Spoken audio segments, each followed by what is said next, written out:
He is the dream of every child who wants to be a crossbar challenger. When I was young, I used to watch him play from the stands on YouTube, and he's a player with no style. Great tackle by Malik Awab. Is there another one coming? Oh, yes it is.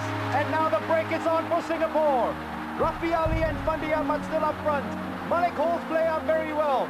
Tries to find Abbasad. That's a brilliant ball. A peach of a pass. Fandi is inside. And it is! 2-0! What a brilliant goal! Despite carrying a lot of injuries, he will always hit the crossbar. He will always go inside the field and he will always miss the goal. He's a big game player. He will always miss the big goals in the big games, but he will always hit the crossbar. He is his dad's favorite son.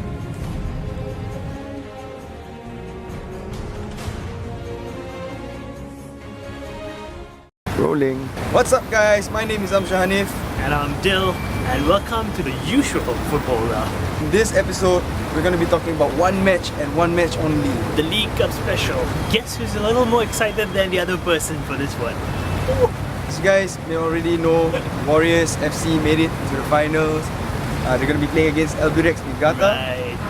And it's going to be at Jalan Besar Stadium.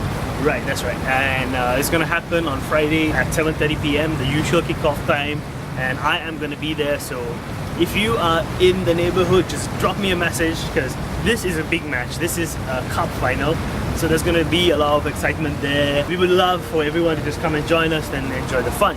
Correct me if I'm wrong, but this is the only cup that Warriors has not won yet in its entire existence. Right? So we can finally fill up that hole in the trophy cabinet and put the trophy there, but we do have to beat Albirex Niigata. And we all know how tough Albirex is. I mean, honestly, if Hougang can do it with their kids, come on Warriors. Hougang did put up amazing performances against Albirex twice in a row. So we should definitely give a special shout out to that Hougang team, because I mean, yes, Warriors went through at the expense of Hougang, but we have to admire that in a group of death, where everyone thought Albirex and Homew will go through without a fight, both Warriors and Hougang put up the fight, and Warriors was just lucky that they just scored one more goal than Hougang did and got the 3 points they needed. But imagine if Hougang actually went through. That would be crazy. Imagine how this episode would be like. Yeah, that would be crazy. Probably running all over the place or something. But yeah, but credit to Warriors is that I think they know themselves very well. That they know that one of the good things about having so many senior players is that they don't give up that easily. And you keep seeing that again and again. Against Homew, where they were down 3-1 and they came back and they won at 4-3. That was an amazing comeback. Right? Look at the new striker, man. Chelaku is Andre. He's you the man. You finally found the guy. I finally found the guy. Fill up the shoes off. Shibamba left mid-season. We finally found the guy to fill up the shoes off. Fellas. What is really cool was that this entire competition was what a cup football is supposed to be, because we saw upset after upset. We're hearing that's the National Day Parade. So, Group A was a group of death. It was tough to get out of that group for any of the teams. Yeah. Even Albirex struggled with it. Yeah, against Hougang. Yeah, Albirex struggled against Hougang, and we have to. I mean, at the end of that match between Warriors and Hougang, where it was a 2-2 draw, and again Hougang showed amazing character to come back. They were they went down twice. 2-1 down. Yeah, they went down twice, and they still kept coming back, and they gave their best. And I was hanging out outside. And wait, hold on. Hougang is still unbeaten. Just put out that fact. So this is a special message to the Hougang boys. We are still unbeaten. So don't get your hearts down. We still got the Singapore Cup to go. And from Warriors fans to Hougang, stop shaking hands with the players. This guy was outside the stadium shaking hands with the players and the coaches. But that was amazing graciousness by them, that they were all very down and out, but they were still willing to come shake the hand of an opponent, basically, and they were very gracious about it. And I kind of felt sorry for the boys, but I mean, it's hard to mask the happiness. Wait, hold on. What about Group B? Oh. No. Now, if we take a look at Group B, everybody thought like that's the easy group and like anyone can get out of there. Tampines will go. Like Tampines will topple, will just top the table and just go on to the finals. Right. But that's not what happened. Right. Tampines was actually one of the worst teams to play for the entire.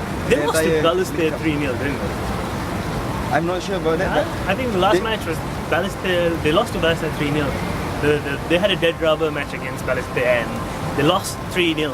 Like, okay, what happened to DPMM? Like all of it out of nowhere. And suddenly, whoa, what? Like half the season they've been shit, and then out of nowhere in the League Cup they're suddenly doing well. So I was really caught off guard by that. That set up a really cool semi-final. Yeah. Two good semi-finals actually. Albirex versus Geylang on one side, and Warriors versus DPMM on the other side. And very high-scoring semi-final. So none of the teams were exactly staying back and not trying to attack. Everyone was just going all out, just having a good time. All the teams were just that was crazy, man. I think many players had the game of their lives. Yeah. So DPMM unfortunately returned back to their S.League form during the semi-final. So Steve King, goodbye. It was nice having you around. Oh, you mean he hasn't been sacked yet? So question of the week, guys: does DPMM even care? Let's move on to the finals. So this is where the match prediction comes. Dil, I want to hear your thoughts, man. Alright, so if you look at how Warriors normally play, we don't have a chance in keeping Albirex out, let's be honest. They are a very fast-flowing attacking team. We have a rather leaky defense sometimes, but I believe we have the experience and enough firepower now to actually go beat them. So I am gonna say 3-2 to the Warriors. I'd like Warriors to win for a change, but I think it's going to go down to penalties. Ooh, It's going to go down to penalties. It's a Friday night. But so Warriors goalkeeping, there's been a lot of talk about that recently. Yeah. Let's just say Basil Chan likes to live his life on the edge. So if it comes down to penalties, I would guess Albirex would have the upper hand because they have a very solid goalkeeper, but penalties is penalties, anything can happen. It's a League Cup final, anything can happen. It's football, anything can happen. So my predictions would, I don't really have any prediction for this. His prediction is that it'll go to the penalties. And whoever wins it, wins it. Wins it. So guys, the video you saw earlier on today was a promo for our crossbar challenge, which will be happening during the Singapore Football Week. Right. So if you guys are going down to those international matches, the ICC trophy matches between Chelsea, Bayern, Inter, basically 25th, 27th, 29th. Wait, who are they?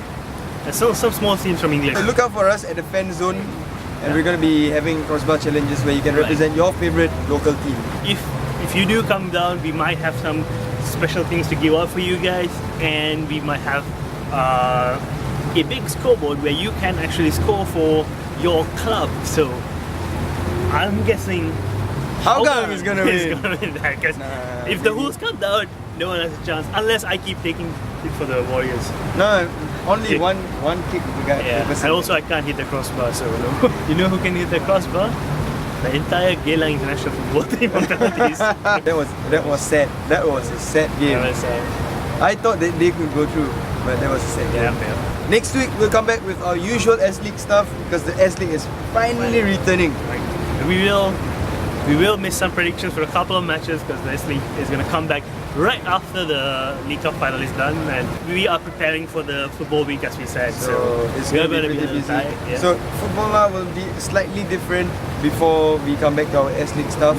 So look out for it. So guys, we recently just met up with a group of guys called Stranger Soccers. They run Stranger Soccers. Really nice guys. Really nice guys. A really interesting concept as well. So basically, if your ambition in your life was to meet Durich and Terry Padmanathan and Stephen Tan, go check them out. Yeah, go check them out, guys. I guess that's all we have for this episode of Football La. Hope you like this episode. It's getting dark here. We're running out of light, and I'm hungry. If you like this video, subscribe to the channel. Give this video a thumbs up. Social links down below. MatchDay SG, AHFC. Follow us everywhere. Oh, well, not literally. No, don't. It's creepy, guys. On social. Just on social, yeah. And yeah, we'll see you guys in the next episode. Peace. 4 years. One hit. One more. Oh. H. Yeah. Yay.